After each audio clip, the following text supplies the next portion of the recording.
Hi guys, our next topic is prospectus.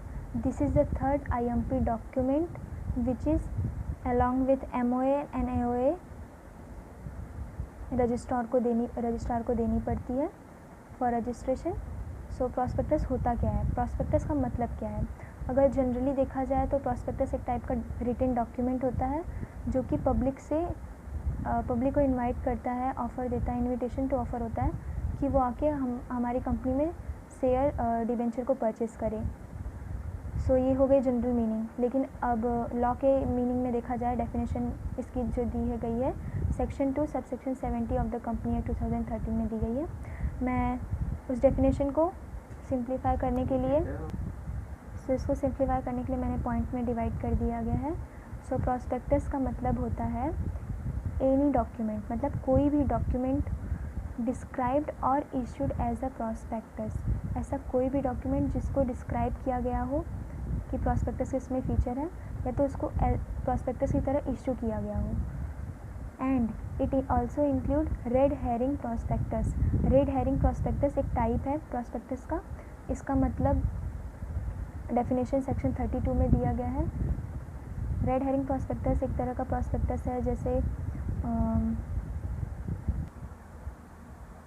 जो कि book building process में काम आती है. As per guideline, book building is a pre issue exercise where by the issuer company collect from the investment banker and large investor based on an indicative price range. Thus the issue price and the exact number of security to be issued is not decided in advance and not disclosed in the draft or prospectus, but it is fixed on the basis of the bids received from the potential investor.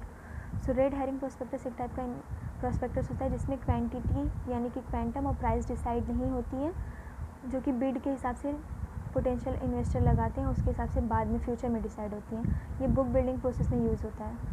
सो देख लेते हैं red herring prospectus हमने देख लिया जो कि section 32 में given है. अब मूव करते हैं सेल्फ प्रॉस्पेक्टस. सेल्फ प्रॉस्पेक्टस जो है सेक्शन 32 में डिफाइन किया गया है. सेल्फ प्रॉस्पेक्टस एक तरह का ऐसा प्रॉस्पेक्टस है जो कि रजिस्ट्रार को फाइल किया जाता है. एनी क्लास और classes of company specify by the SEBI can issue it within 1 year. No fresh prospectus required. मतलब 1 साल के लिए प्रॉस्पेक्टस रहता है. 1 साल के अंदर हम लोग को जितनी बार भी प्रॉस्पेक्टस इशू करना है सिक्योरिटी को परचेज़ कराने के लिए, तो हम लोग को बार बार फुल फ्लेज प्रॉस्पेक्टस इशू करने की ज़रूरत नहीं पड़ेगी. हम एक ही बार प्रॉस्पेक्टस इशू करेंगे और उस 1 साल के अंदर कितने टाइम भी हम अलॉटमेंट कर सकते हैं, इन्विटेशन मांग सकते हैं पब्लिक से to subscribe our security. Only updated information memorandum will be issued on each subsequent issue of the security. Self prospectus as updated shall be loaded on the website of SEBI and head merchant banker. So हम लोग ने ये देख लिया कि shelf prospectus और red herring prospectus क्या होता है. इसमें एनी नोटिस, सर्कुलर, एडवर्टीजमेंट भी इंक्लूडेड है. मतलब कि नोटिस, सर्कुलर, एडवर्टीजमेंट भी प्रॉस्पेक्टस का ही काम करते हैं. और other document inviting deposit from public और inviting offer from the public for purchase of any security of the body corporate. कोई भी बॉडी कॉर्पोरेट कंपनी का फीचर होता है.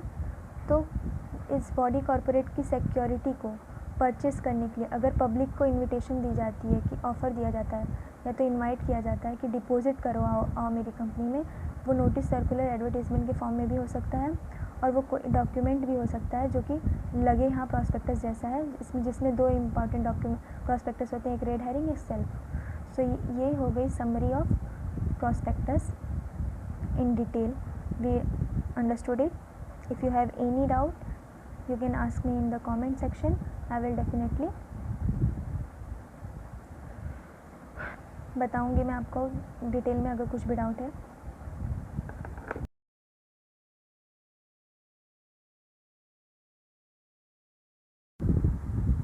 अब हम देखते हैं रजिस्ट्रेशन या फिर इशू ऑफ प्रॉस्पेक्टस क्या होता है. So legal provision relating to registration of prospectus दी गई है. कुछ 8 पॉइंट है इसमें कि क्या क्या लीगल प्रोविज़न है रजिस्ट्रेशन करने के से रिलेटेड. फिर legal provision relating to issue of the prospectus दिया गया है जो कि 4 पॉइंट है. फिर रिजल्ट या effect of untrue statement or misstatement in the prospectus. अगर हम लोग ने प्रॉस्पेक्टस में कोई मिस स्टेटमेंट कर दी है तो उसके लिए कंपनी के अगेंस्ट क्या क्या राइट्स हैं, या तो कॉन्ट्रैक्ट रिज़ाइन कर दो, या तो फ्रॉड के लिए डैमेज क्लेम कर लो, या तो right against the director, promoter, other liable person है, तो उनके बारे में बताया गया है। सो ये सब कुछ प्रॉस्पेक्टस से रिलेटेड छोटे छोटे पॉइंट्स हैं जो हम कवर करने जा रहे हैं। सबसे पहले, issue of prospectus can only be done when a copy of prospectus is already sent to the registrar by company. Registration of prospectus should be on the day of publication or before the publication. जब prospectus को registration हम लोग को करवाना पड़ेगा, सबसे पहले prepare करना पड़ेगा prospectus को. First of all, company has to prepare the prospectus, in which provision of section 26 should be taken care while preparing. In addition, description, report and declaration should be in prospectus are as follows. prospectus prepare करते time उसमें description होना चाहिए और declaration होना चाहिए. किसकी declaration होनी चाहिए? Director, auditor, expert, issue banker, इन सब की एक्सेप्टेंस, और रिपोर्ट, प्रॉफिट एंड लॉस और एसेट्स लायबिलिटी, कंपनी की जितनी भी एसेट है, जितनी भी लायबिलिटी, प्रॉफिट लॉस, उसकी रिपोर्ट तैयार की गई होगी ऑडिटर के द्वारा, उसको उस रिपोर्ट को भी दिखाना पड़ेगा, और एक्सेप्टेंस जो भी आई है इन लोगों से उसको, और report of last 5 year profit and loss of the company and its subsidiary. So ये तीनों डिक्लेयर करने के बाद ही हम लोग प्रॉस्पेक्टस प्रिपेयर कर सकते हैं. उसके बाद जब प्रॉस्पेक्टस प्रिपेयर हो जाएगा सेक्शन 26 के अनुसार, तो हम मेंशन करेंगे डेट, और अगर डेट मेंशन नहीं की गई है या तो डेट गलती से कुछ और मिस टाइप हो गई है, तो जो भी मिस टाइप डेट है वही डेट पब्लिश का डेट माना जाएगा, उससे कोर्ट को कोई लेना देना नहीं है. Date should be mention on every prospectus, this date will be considered as the date of publication. Section 26 में ये भी गिवन है. Securities related provision derive from the name. अब सिक्योरिटी से रिलेटेड क्या क्या प्रोविजन इसमें दिए गए हैं. Every company has to clearly mention the security received on fictitious name in the prospectus. हर कंपनी को क्लियरली मेंशन करना पड़ेगा कि वो कौन सी सिक्योरिटी जो है रिसीव करना चाहती है प्रॉस्पेक्टस में. प्रॉस्पेक्टस में मेंशन करना पड़ेगा कि शेयर और डिबेंचर किस फिक्सिशियस एसेट्स पे लगेगा, कौन सी टाइप की सिक्योरिटी है. उसके बाद डायरेक्टर की सिग्नेचर होना भी बहुत ज़रूरी होती है. Prospectus which is to be offered for the registration should have signature of every director और authorised representative. 5th point is approval of some institution. Director की सिग्नेचर ले लिए, प्रॉस्पेक्टस को प्रिपेयर करने के लिए 3 इंपॉर्टेंट डिक्लेरेशन ले ली, डेट मेंशन कर दिया, सिक्योरिटी रिलेटेड प्रोविज़न बता दिए. अब हमें कुछ इंस्टीट्यूशन की भी अप्रूवल लेनी पड़ती है, जैसे prospectus should be approved by the leading manager of the issue exchange centre. जो भी इशू एक्सचेंज सेंटर है उसके लीडिंग मैनेजर की अप्रूवल, या तो फिर लीडिंग फाइनेंशियल इंस्टीट्यूशन, दोनों में से किसी की भी अप्रूवल लेनी ज़रूरी होती है. Scrutinise with SEBI. स्क्रूटिनाइज मतलब रीचेक और cross check with the SEBI. तो security exchange board of India जो है स्क्रूटिनाइज करेगा प्रॉस्पेक्टस को before registration. 7th point is presenting a prospectus to registrar. After completion of the above mentioned process, SEBI will send the approved prospectus to the registrar for the registration. Now 8th point is registration by the registrar. जब हम ये सारी बातों का ध्यान रखते हुए सब कुछ फॉलो कर लेंगे, तो लास्ट में रजिस्ट्रेशन हो जाएगा रजिस्ट्रार के द्वारा, अगर सारी फॉर्मेलिटी हमारी कंप्लीट हो गई है और लीगल प्रोविज़न हम लोग ने कोई भी अबाइड नहीं किया है, एरर नहीं है उसमें, तो अप्रूवल ऑफ प्रॉस्पेक्टस मिल जाएगा और registrar can deny for registration. अगर हमने एरर की है तो रजिस्ट्रेशन जो है डिनाई कर सकता है रजिस्ट्रेशन से. सो ये थी legal provision relating to the registration. Now we will move to issuance of prospectus. Prospectus को इशू करने के लिए क्या क्या बातों का ध्यान रखना पड़ता है. Issuance after registration. Any company can issue it's prospectus after the registration. Registration का प्रोसेस हम लोग ने देखा, रजिस्ट्रेशन होने के बाद ही हम इशू कर सकते हैं, उसके पहले नहीं कर सकते. Issuance of the prospectus with in 90 day. Prospectus तब इशू होगा 90 डेज़ के अंदर होगा. किसके 90 डेज़ के अंदर? जैसे ही हमने रजिस्ट्रेशन करा ली उसके 90 दिन लेके, यानी कि 3 महीने के अंदर ही अंदर हम लोग को प्रॉस्पेक्टस इशू करना होगा, otherwise it will not be valid after this period. Penalty on the registration violation. If any company violate any arrangement related to the prospectus, then company will be punished as per the Company Act. तो company को penalty लगेगी.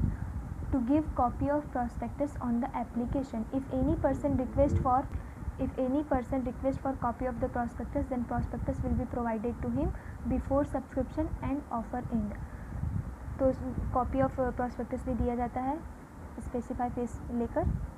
अब देखते हैं result या effect क्या होता है अनट्रू स्टेटमेंट देने का या मिस स्टेटमेंट करने का प्रॉस्पेक्टस में. When any company issue an untrue statement, misstatement to the public and public buy security because of the fact mentioned in the prospectus, then following right are given in this case. These are as follow. ये rights किसको मिलेंगी? जो भी share holder investor है. If any person believe an untrue statement and subscribe the security, then following right are given. Resign the contract or rescission of the contract, cancel of the contract. Whereas prospectus contain misstatement whether innocent or fraudulent, the contract to buy share become voidable at the option of the aggrieved shareholder. चाहे innocently हमने कोई भी miss statement की है या जानबूझ के किया है, उससे मतलब नहीं है. ये कॉन्ट्रैक्ट वॉइडेबल माना जाएगा और जो भी एग्रीव्ड पार्टी जिसके साथ एग्रीव्ड शेयर होल्डर है वो कॉन्ट्रैक्ट ख़त्म कर सकता है, उसके पास ये राइट है. The right of rescission of the contract can be exercised when the following condition are fulfilled. It must stipulate that the prospectus was issued by the company or by someone authorized by company in this behalf. So ये तीन बातें हैं, condition है. An untrue statement was in the prospectus. prospectus में कुछ गलत बातें का स्टेटमेंट होना चाहिए, ये ज़रूरी है. और call of the application on the basis of fraud. Just like मैं शेयर होल्डर हूँ, मैंने कंपनी का प्रॉस्पेक्टस देखा और मैंने उसको सब्सक्राइब करने के लिए एप्लीकेशन मनी पे कर दी. बाद में मुझे पता चला कि ये अनट्रू स्टेटमेंट था, राइट. और मैंने कॉल ऑफ एप्लीकेशन उस फ्रॉड के बेस पे ही दे दिया था, मुझे उस टाइम पे नहीं पता था कि ये अनट्रू स्टेटमेंट है. Shares are sold to the public as per the untrue statement or misstatement in the prospectus. जब ये तीनों कंडीशन फुलफिल होगी तभी मैं कॉन्ट्रैक्ट को रिज़ाइन कर सकती हूँ. Second is damages for fraud. Under this right, the subscriber can recover damages from the company, but it shall be necessary to stabilize that there is a fraudulent misrepresentation in the prospectus. Fraudulent misrepresentation रहेगा तभी fraud के लिए हम लोग damage मांग सकते हैं. किससे? कंपनी से. अब देखते हैं राइट अगेंस्ट द डायरेक्टर क्या है, प्रमोटर क्या है, अदर लायबल पर्सन क्या है. सो डायरेक्टर भी लायबल होता है, नॉमिनी जो है डायरेक्टर का वो भी लायबल होगा और promoter. Every such person who was director of the company at the time of issue. जिस टाइम पे प्रॉस्पेक्टस इशू किया जा रहा था उस टाइम पे जो डायरेक्टर है वो भी लायबल होगा. Nominee. Every such person who gave consent to become the director of the company and written his name in the prospectus as director are also liable for it. Any such promoter who was liable for preparing the untrue statement of prospectus और any of its part. एक बार revision कर लेते हैं. Prospectus की meaning क्या है, definition क्या है. सेक्शन 2 सबसेक्शन 70 में दी गई है. Any document described or issued as a prospectus and include a red herring prospectus refer to in section 32 or shelf prospectus refer to in section 31 or any notice circular advertisement or other document inviting offer from the public for the subscription or purchase of any security of a body corporate. और इसके बाद हम लोग ने इसके registration और issue of prospectus से related legal provision देखे हैं, जिसमें प्रिपेयरिंग द प्रॉस्पेक्टस से mention date, security related provision derive from the name, director की सिग्नेचर, इंस्टीट्यूशन की अप्रूवल, सेबी की स्क्रूटिनाइज और फिर प्रॉस्पेक्टस रजिस्ट्रेशन हो जाता है. और रजिस्ट्रेशन करने के बाद ही हम लोग इशू कर सकते हैं विद इन 90 डे और पेनाल्टी भी हो सकती है अगर वायलेट किए तो. इफेक्ट क्या है इसका अनट्रू स्टेटमेंट का, राइट अगेंस्ट द कंपनी क्या है, राइट अगेंस्ट द डायरेक्टर क्या है. कंपनी के खिलाफ हम लोग ये कर सकते हैं कि कंपनी से कॉन्ट्रैक्ट ख़त्म करके डैमेजेस के फ्रॉड के लिए डैमेजेस मांग सकते हैं. और डायरेक्टर, प्रमोटर और लायबल पर्सन को हम लोग पेनाल्टी के लिए बोल सकते हैं. Director, nominee as a director और प्रमोटर क्या होता है उसके बारे में हमने पढ़ा. This is for today guys. Prospectus से रिलेटेड अगर एग्ज़ाम में कोई भी क्वेश्चन आता है so you can connect with it this points, you can use it, क्योंकि प्रॉस्पेक्टस का मीनिंग और डेफिनेशन कॉन्सेप्ट क्लियर है तो कोई भी क्वेश्चन आप इससे रिलेटेड सॉल्व कर सकते हो. इसके नेक्स्ट पार्ट में हम देखेंगे कि प्रॉस्पेक्टस के कंटेंट क्या होते हैं. Please like, share and subscribe my channel. Thank you guys. Thanks for watching.